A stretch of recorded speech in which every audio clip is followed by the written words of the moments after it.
नमस्कार सभी को। मेरे चैनल में आप सभी का हार्दिक स्वागत है। आज मैं पुनः उपस्थित हूँ प्रसिद्ध उपन्यासकार एवं कथाकार मुंशी प्रेमचंद द्वारा लिखित उपन्यास निर्मला का अगला भाग अर्थात 10वां भाग लेकर। तो आइए इसका कथानक प्रारंभ करते हैं। निर्मला ने कहा, बहन जो होना था वह हो चुका, अब उनसे कब तक भागती फिरोगी। रात ही को चले जाएंगे, अम्मा कहती थी। सुधा से सजल नेत्रों को ताकते हुए कौन मुँह लेकर उनके पास जाऊं, मुझे डर लग रहा है। उनके सामने आते ही मेरा पैर न थर्राने लगे और मैं गिर पड़ूं।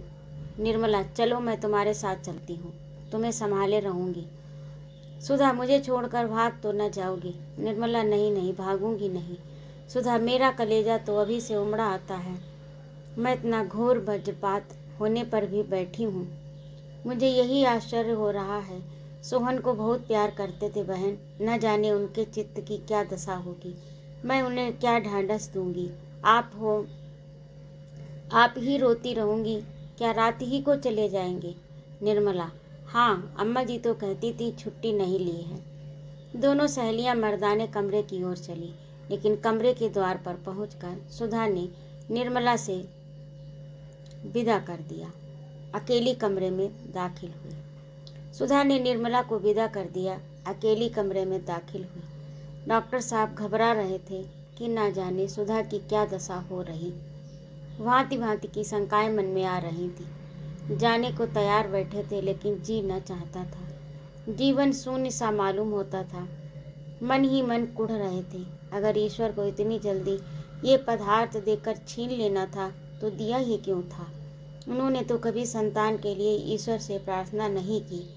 वह आजन्म निसंतान रह सकते थे, पर संतान पाकर उससे वंचित हो जाना उन्हें असह्य जान पड़ता था।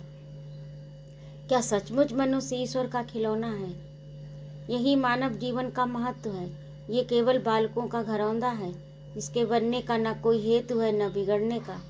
फिर बालकों को भी तो अपने घरौंदे से, अपनी कागज की नाव से, अपनी लकड़ी के घोड़ों से ममता होती है। अच्छे खिलौने को वह जान के पीछे छिपाकर रखते हैं। अगर ईश्वर बालक ही है तो वह विचित्र बालक है। किंतु बुद्धि तो ईश्वर का ये रूप स्वीकार नहीं करती। अनंत सृष्टि का कर्ता उदंड बालक नहीं हो सकता। हम उसे उन सारे गुणों से विभूषित करते हैं जो हमारी बुद्धि की पहुंच से बाहर है। खिलाड़ीपन तो साउन महान गुणों में नहीं है। खिलाड़ीपन सा महान गुण उनमें नहीं है। क्या हंसते खेलते बालकों का प्राण हर लेना खेल है। क्या ईश्वर ऐसा पैशाचिक खेल खेलता है। सहसा सुधा दबे पांव कमरे में दाखिल हुई। डॉक्टर साहब उठ खड़े हुए, उनके समीप आकर बोले, तुम कहाँ थी सुधा, मैं तुम्हारी राह देख रहा था। सुधा की आंखों में कमरा तैरता हुआ जान पड़ा। पति की गर्दन में हाथ डालकर उसने उनकी छाती पर सिर रख दिया और रोने लगी, लेकिन इस अश्रु प्रभाव में उसे असीम धैर्य और सांत्वना का अनुभव हो रहा था।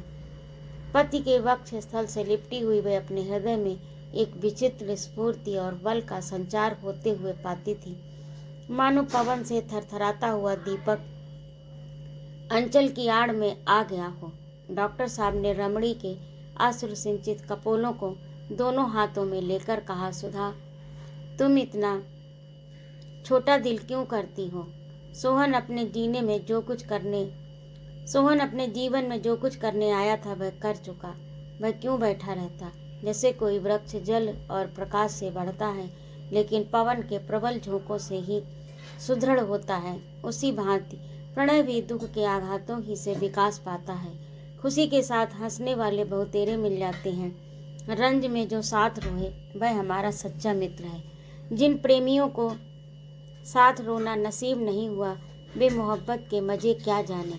सोहन की मृत्यु ने आज हमारे द्वैत को बिल्कुल मिटा दिया। आज ही हमने एक दूसरे का सच्चा स्वरूप देखा। सुधा ने सिसकते हुए कहा, मैं नज़र के धोखे में थी। हाय, तुम उनका मुँह भी नहीं देख पाई। न जाने इन दिनों में उसे कितनी समझ आ गई थी। जब मुझे रोते देखता तो अपने कष्ट भूल कर मुस्करा देता। तीसरे दिन मेरे लाडले की आंख बंद हो गई, कुछ दवा दर्पण भी न कर पाई। ये कहते कहते सुधा के आंसू उमड़ आए। डॉक्टर सिन्हा ने उसे सीने से लगाकर करुणा से कांपती हुई आवाज़ से कहा, प्रिय, आज तक कोई ऐसा बालक या वृद्ध न मरा होगा जिससे घर वालों की दवा दर्पण की लालसा पूरी हो। सुधा, निर्मला ने मेरी बड़ी मदद की। मैं तो एक आध झपकी भी ले लेती थी, पर उसकी आंखें नहीं झपकी। रात रात लिए बैठी टहलती रहती थी। उसके एहसान कभी नहीं भूलूंगी। क्या तुम आज ही जा रहे हो? डॉक्टर, हाँ, छुट्टी लेने का मौका न था। सिविल सर्जन शिकार खेलने गया हुआ था। सुधा, ये सब हमेशा शिकार ही खेला करते हैं क्या? डॉक्टर, राजाओं को और काम ही क्या है। सुधा, मैं तो आज ना जाने दूंगी। डॉक्टर जी, मेरा जी नहीं चाहता। सुधा, तुम मत जाओ, तार दे दो, मैं भी तुम्हारे साथ चलूंगी। निर्मला को भी लेती चलूंगी। सुधा वहाँ से लौटी तो उसके हृदय का बोझ हल्का हो गया था। पति की प्रेमपूर्ण कोमल वाणी ने उसके सारे शोक संताप का हरण कर लिया। प्रेम में असीम विश्वास है, असीम धैर्य है, असीम बल है। जब हमारे ऊपर कोई बड़ी विपत्ति पड़ती है तो उससे हमें केवल दुख ही नहीं होता, हमें दूसरों के ताने भी सहने पड़ते हैं। जनता को हमारे ऊपर टिप्पणी करने का वह सुअवसर मिल जाता है जिसके लिए वह हमेशा बेचैन रहती है। मनसाराम क्या मरा, मानो समाज को उन पर आवाज़ें कसने का बहाना मिल गया। भीतर की बातें कौन जाने। प्रत्यक्ष बात यह थी कि ये सब सौतेली माँ की करतूत है। चारों तरफ यही चर्चा थी। ईश्वर ना करे लड़कों को सौतेली माँ से पाला पड़े, जिसे अपना बनाया घर उजाड़ना हो, अपने प्यारे बच्चों की गर्दन पर छुरी फेरनी हो, वह बच्चों के रहते हुए अपना दूसरा ब्याह करे। ऐसा कभी नहीं देखा कि सौत के आने पर घर तबाह ना हो गया हो। वही बाप जो बच्चों पर जान देता था, सौत के आते ही बच्चों का दुश्मन हो जाता है, उसकी मत ही बदल जाती है। ऐसी देवी ने जन्म ही नहीं लिया जिसने सौत के बच्चों को अपना समझा हो। मुश्किल यह थी कि लोग टिप्पणियों पर संतुष्ट ना होते थे। कुछ सज्जन ऐसे भी थे जिन्हें अब जिया राम और सिया राम से विशेष स्नेह हो गया था। वे दोनों बालकों से बड़ी सहानुभूति प्रकट करते। यहाँ की दो एक महिलाएं तो उसकी माता के शील और स्वभाव को याद करके आंसू बहाने लगती। हाय हाय बेचारी, क्या जानती थी कि उसके मरते ही लाडलों की ये दुर्दशा होगी। अब दूध मक्खन काहे को मिलता होगा। जिया राम कहता, मिलता क्यों नहीं? महिला कहती, मिलता है। अरे बेटा, मिलना भी कई तरह का होता है। पानी वाला दूध टके सेर का मंगाकर रख दिया, पियो चाहे न पियो, कौन पूछता है। नहीं तो बेचारी नौकर से दूध धोवाकर मंगवाती थी। वह तो चेहरा ही कह देता है, दूध की सूरत छिपी नहीं रहती। ये सूरत ही नहीं रही, वह पहले वाली सूरत ही नहीं रही। जिया को अपनी माँ के समय के दूध का स्वाद तो याद था नहीं जो इस आक्षेप का उत्तर देता। न उस समय की अपनी सूरत ही याद थी, चुप रह जाता। इन शुभ आकांक्षाओं का असर भी पड़ना स्वाभाविक था। जिया राम को अपने घर वालों से चिढ़ होती जाती थी। मुंशी जी मकान नीलामी हो जाने के बाद दूसरे घर में उठ आए। किराए की फिक्र हुई। निर्मला ने मक्खन बंद कर दिया। भय आमदनी ही नहीं रही तो खर्च कैसे रहता। दोनों का हार अलग कर दिए गए। जिया राम को ये कतर बुरी लगती थी। जब निर्मला मैके चली गई तो मुंशी जी ने दूध भी बंद कर दिया। नवजात कन्या की चिंता अभी से उनके सिर पर सवार हो गई। सिया राम ने बिगड़ कर कहा, दूध बंद रहने से तो आपका महल बन रहा होगा, भोजन भी बंद कर दीजिए। मुंशी जी, दूध पीने का शौक है तो जाकर दुहा क्यों नहीं लाते? पानी के पैसे तो मुझसे नहीं दिए जाएंगे। जिया राम, मैं दूध दुहाने जाऊं? कोई स्कूल का लड़का देख ले तब। मुंशी जी, तब कुछ नहीं, कह देना अपने लिए दूध लिए जाता हूँ। दूध लाना कोई चोरी है क्या? जिया राम, चोरी नहीं है। आप ही को कोई दूध लाते देखे तो आपको शर्म नहीं आएगी? मुंशी जी, बिल्कुल नहीं। मैंने तो इन्हीं हाथों से पानी खींचा, अनाज की गठरियाँ लाया हूँ। मेरे बाप लखपति नहीं थे। जी आराम, मेरे बाप तो गरीब नहीं है, तो मैं क्यों दूध दुहाने जाऊँ? आखिर अपने कहारों को क्यों जवाब दे दिया? मुंशी जी, क्या तुम्हें इतना भी नहीं सोचता कि मेरी आमदनी अब पहले सी नहीं रही? इतने तो नादान नहीं हो। जी आराम, आखिर आपकी आमदनी क्यों कम हो गई? मुंशी जी, जब तुम्हें अकल ही नहीं तो क्या समझाऊं? ये ज़िंदगी से तंग आ गया हूँ। मुकदमे कौन ले, और ले भी तो तैयार कौन करे? दिल नहीं रहा पहले वाला। अब तो ज़िंदगी के दिन पूरे कर रहा हूँ। सारे अरमान लल्लू के साथ चले गए। जी आराम, अपने ही हाथों ना? मुंशी जी ने चीख कर कहा, अरे रहम कर, ये ईश्वर की मर्जी थी। अपने हाथों कोई अपना गला काटता है भला? जी आराम, ईश्वर तो आपका विवाह करने नहीं गया था। मुंशी जी अब जब्त ना कर सके, लाल लाल आंखें निकालते हुए बोले, तुम आज लड़ने के लिए कमर बांध कर आए हो, आखिर किस बिरते पर? मेरी रोटियां तो नहीं चलाते। जब इस काबिल हो जाना तब मुझे उपदेश देना, तब मैं सुन लूँगा। अभी तुमको मुझे उपदेश देने का अधिकार नहीं। कुछ दिनों अदब और तमीज़ सीखो। तुम मेरे सलाहकार नहीं हो कि मैं जो काम करूं तुमसे सलाह लूं। मेरी पैदा की हुई दौलत हो, जैसे चाहूं खर्च कर सकता हूं। तुमको जबान खोलने का हक भी नहीं है, और अगर तुमने हम मुझसे बेअदबी की तो नतीजा बहुत बुरा होगा। जब मनसाराम जैसा रत्न खोकर मरे प्राण न निकले तो तुम्हारे बगैर क्या मैं मर जाऊंगा? समझ गए कि नहीं? ये कड़ी फटकार पाकर भी जियाराम वहाँ से न टला। निशंक भाव से बोला, तो आप क्या चाहते हैं? हमें चाहे कितनी ही तकलीफ दें और हम मुंह ना खोलें, मुझसे तो ये नहीं होगा। भाई साहब को अदब और तमीज़ का जो इनाम मिला उसकी मुझे भूख नहीं है। मुझ में जहर खाकर प्राण देने की हिम्मत नहीं है। ऐसे अदब को दूर से दंडवत करता हूँ। मुंशी जी, तुम्हें ऐसी बातें करते हुए शर्म नहीं आती? जियाराम, लड़के अपने बुजुर्गों की नकल करते हैं। मुंशी जी का क्रोध शांत हो गया। जियाराम पर उसका कुछ भी असर न होगा, इसका उन्हें यकीन हो गया। उठकर टहलने चले गए। आज उन्हें सूचना मिल गई कि इस घर का शीघ्र ही सर्वनाश होने वाला है। उस दिन से पिता और पुत्र में किसी न किसी बात पर रोज ही एक झपट हो जाती। मुंशी जी ज्यों त्यों जियाराम मुंशी जी ज्यों त्यों कह देते थे और जियाराम भी शेर हो जाता था। एक दिन जियाराम ने रुक्मिणी से यहाँ तक कह डाला, बाप है ये समझ कर छोड़ देता हूँ, नहीं तो मेरे ऐसे साथी हैं, चाहूँ तो भरे बाजार में पिटवा दूँ।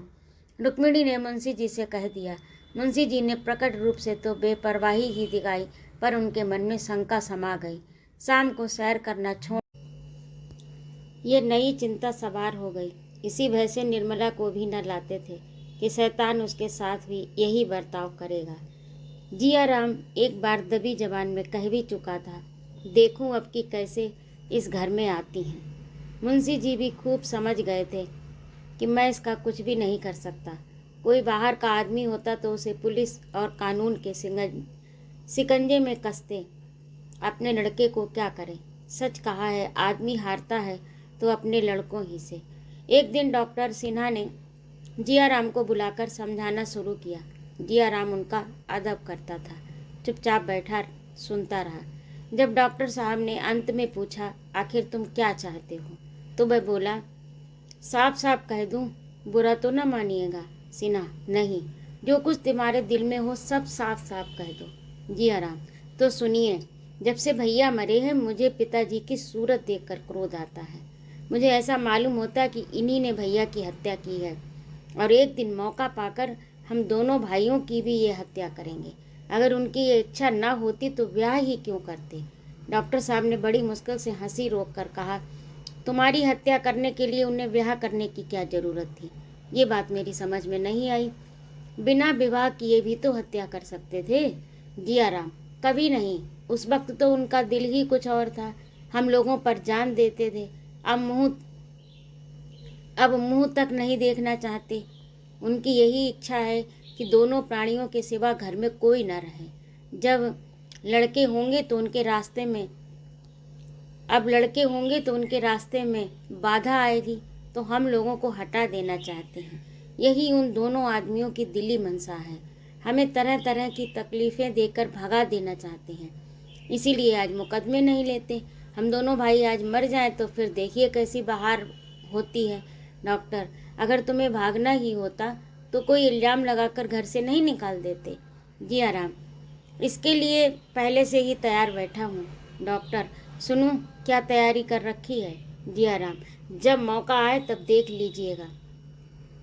ये कहकर जियाराम चलता हुआ डॉक्टर सिन्हा ने बहुत पुकारा, पर उसने फिर देखा भी नहीं। कई दिन के बाद डॉक्टर साहब की जियाराम से फिर मुलाकात हो गई। डॉक्टर साहब सिनेमा के प्रेमी थे और जियाराम की तो जान ही सिनेमा में बसती थी। डॉक्टर साहब ने सिनेमा पर आलोचना करके जियाराम को बातों में लगा लिया और अपने घर लाए। भोजन का समय आ गया था। दोनों आदमी साथ ही भोजन करने बैठे। जियाराम को वहाँ भोजन बहुत स्वादिष्ट लगा। बोले, मेरे यहाँ तो जब से महाराज अलग हुआ खाने का मज़ा ही जाता रहा। बुआ जी पक्का वैष्णवी भोजन बनाती हैं। ज़बरदस्ती खा लेता हूँ, पर खाने की तरफ ताकने को जी नहीं चाहता। डॉक्टर, मेरे यहाँ तो जब घर में खाना पकता है तो इसे कहीं स्वादिष्ट होता है। तुम्हारी बुआ जी प्याज लहसुन न छूती होंगी। जियाराम, हाँ साहब, उबाल कर रख देती हैं। लाला जी को इसकी परवाह ही नहीं कि कोई खाता है या नहीं, इसीलिए तो महाराज को अलग किया। अगर रुपए नहीं है तो गहने कहाँ से बनते हैं? डॉक्टर, ये बात नहीं है जियाराम, उनकी आमदनी सचमुच कम हो गई है। तुम उन्हें बहुत दिक करते हो। जियाराम, हंसकर, मैं उन्हें दिक करता हूँ?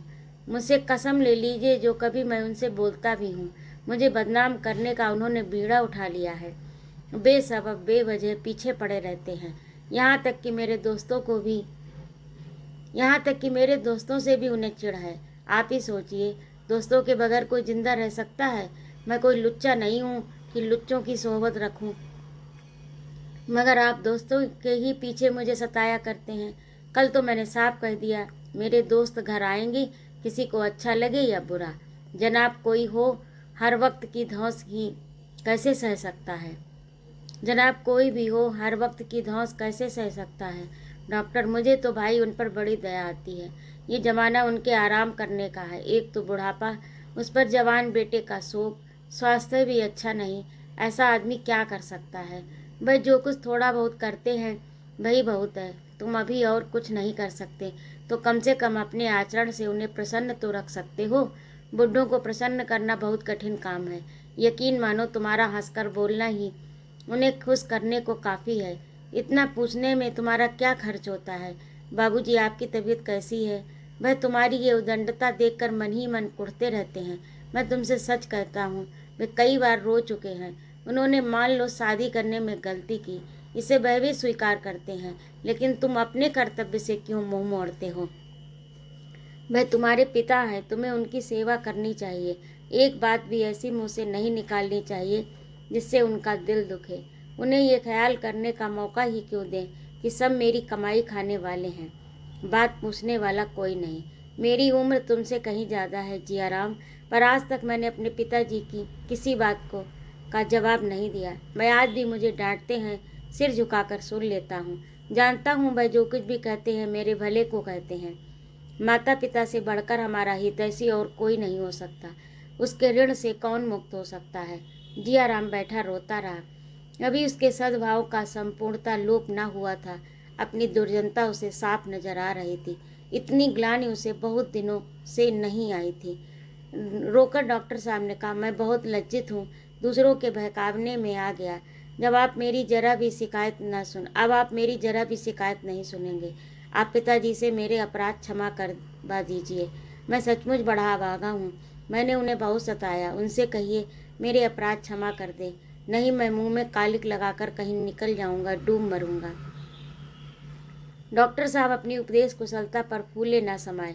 जियाराम को गले लगाकर विदा किया। जियाराम घर पहुंचा तो 11 बज गए थे। मुंशी जी भोजन कर अभी बाहर आए थे। उसे देखते ही बोले, जानते हो कै बजे हैं? 12 का वक्त है। जियाराम ने बड़ी नम्रता से कहा, डॉक्टर सिन्हा मिल गए, उनके साथ उनके घर तक चला गया। उन्होंने खाने के लिए जिद की, मजबूरन खाना पड़ा, इसी से देर हो गई। मुंशी जी डॉक्टर सिन्हा से दुखड़े रोने गए होंगे या और कोई काम था? जियाराम की नम्रता का चौथा भाग उड़ गया। बोला, दुखड़ा रोने की मेरी आदत नहीं है मुंशी जी, जरा भी नहीं। तुम्हारे मुंह में तो जबान ही नहीं।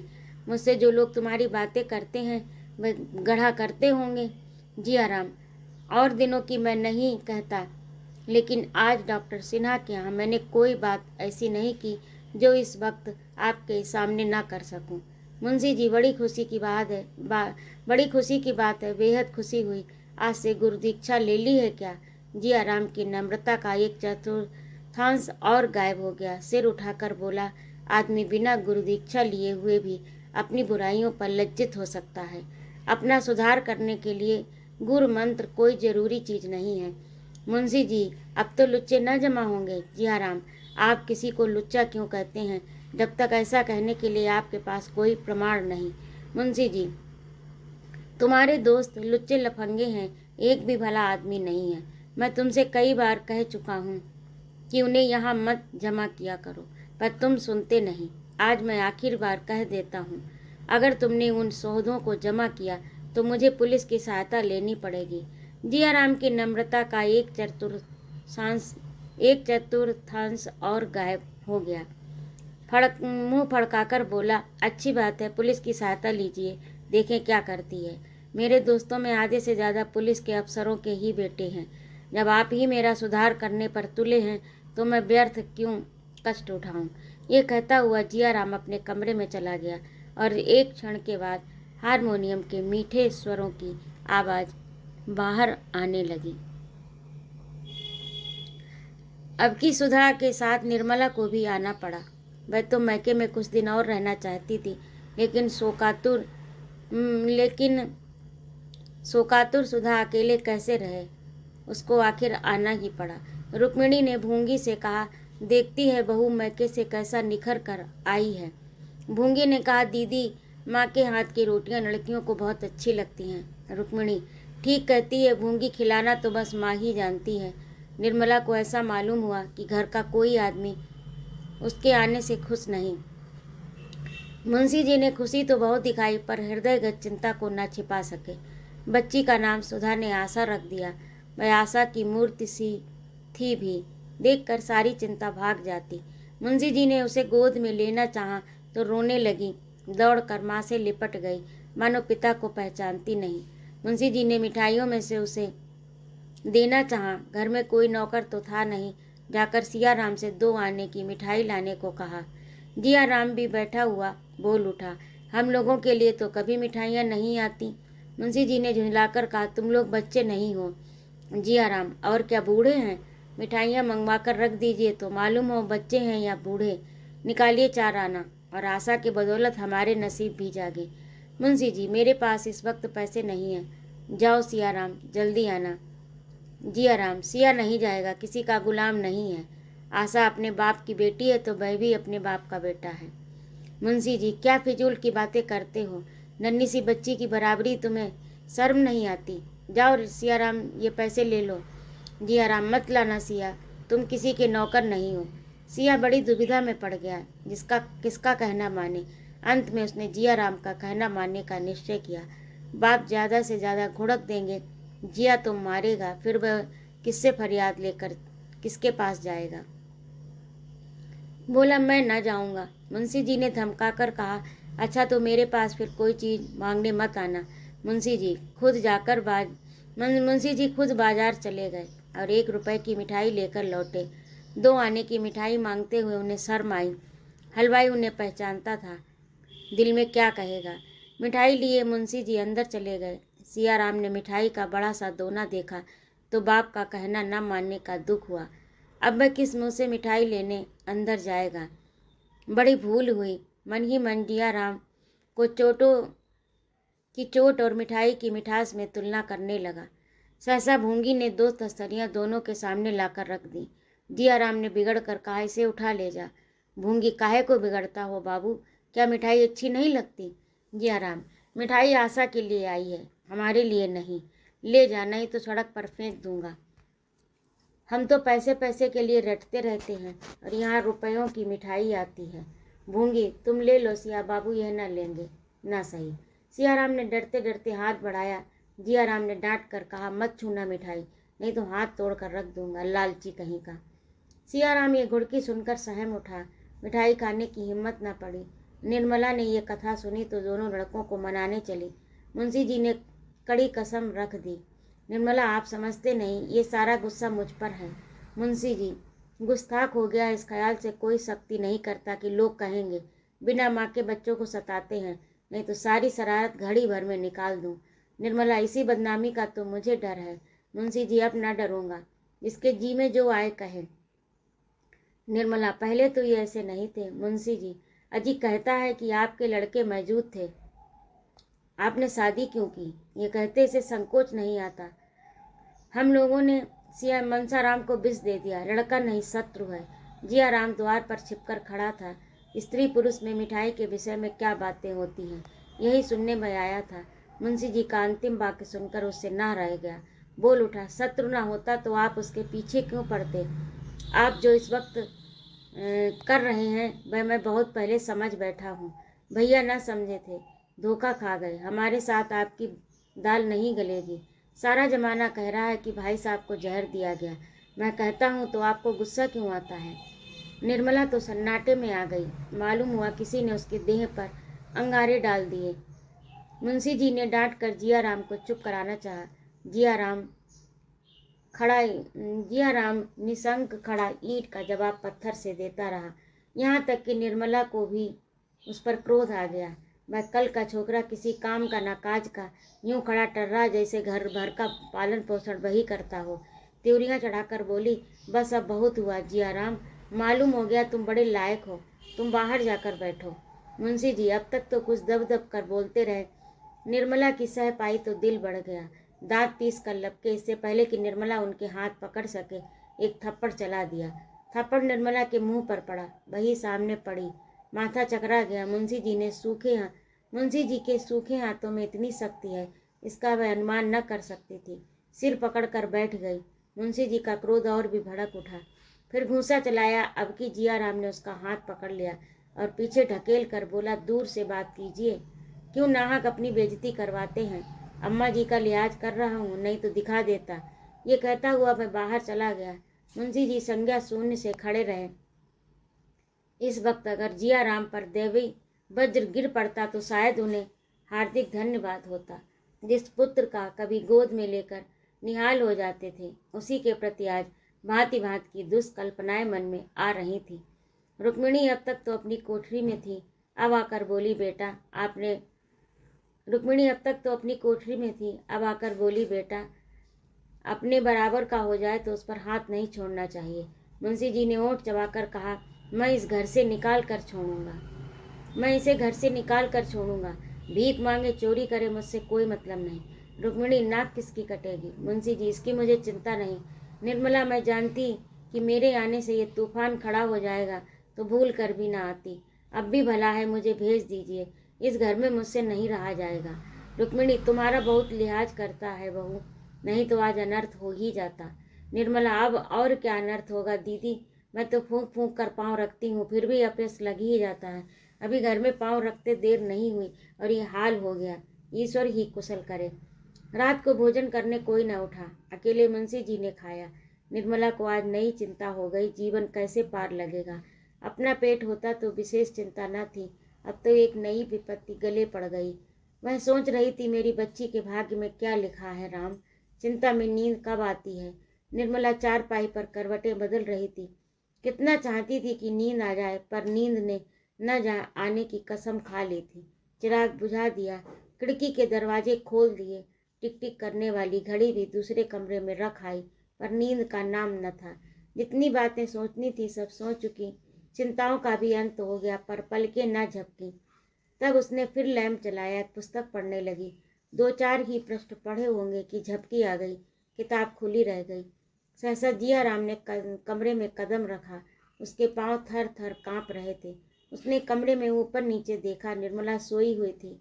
उसके सिरहाने ताक पर एक छोटा सा पीतल का संदूकची रखा हुआ था। जिया राम दबे पांव गया, धीरे से संदूकची उतारा, बड़ी तेजी से कमरे से बाहर निकला। उसी वक्त निर्मला की आंखें खुल गईं। चौंक कर उठ खड़ी हुई, द्वार पर आकर देखा, कलेजा धक हो गया। क्या ये जिया राम है? मेरे कमरे में क्या करने आया था? कहीं मुझे धोखा तो नहीं हुआ? शायद दीदी जी के कमरे से आया हो। यहाँ उसका काम ही क्या? शायद मुझसे कुछ कहने आया हो। लेकिन इस वक्त क्या कहने आया होगा, इसकी नीयत क्या है। उसका दिल कांप उठा। मुंशी जी छत पर सो रहे थे। मुंडेर न होने के कारण निर्मला ऊपर नहीं सो सकती थी।